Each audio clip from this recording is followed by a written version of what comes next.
আমরা নেইমার ফ্যান্সরা আমরা সবসময় বলি যে নেইমার শুধু মাঠে খেলুক, তার গোল অ্যাসিস্ট কিচ্ছু করার দরকার নেই, সে শুধু 90 মিনিট মাঠে থাক, এইটাই আমাদের জন্য যথেষ্ট।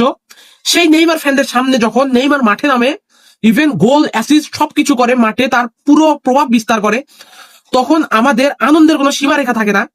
তাও সেইটা যদি হয় এমন একটা ম্যাচ, যেই ম্যাচটা নেইমারের খেলা নিয়েছিল বিভিন্ন ধরনের শঙ্কা যে নেইমার খেলবে কি খেলবে না, হয়তো সে 1 মাসের জন্য ইনজুরিতে বাইরে থাকবে।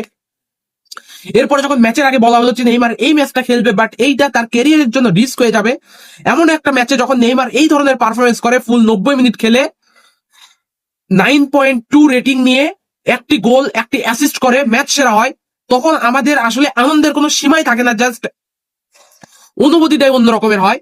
বাট ম্যাচের পরে যখন নেইমার বলল যে আমাকে নিয়ে এমন কিছু নিউজ ছড়ানো হচ্ছে এখন যেটা আমার মনোবল ভেঙে দিতে পারে, এই রকম, সো এই নিউজগুলো ছড়ানো থেকে বিরত থাকেন, এইটা যখন নেইমার বলে তখন কিছুটা স্বস্তি বোধ হয় যে নেইমার হয়তোবা এতটা ইনজুর্ড নয়, এতটা অসুস্থ নয়, যতটা তাকে নিয়ে ছড়ানো হচ্ছে, সে হয়তো ফিট আছে।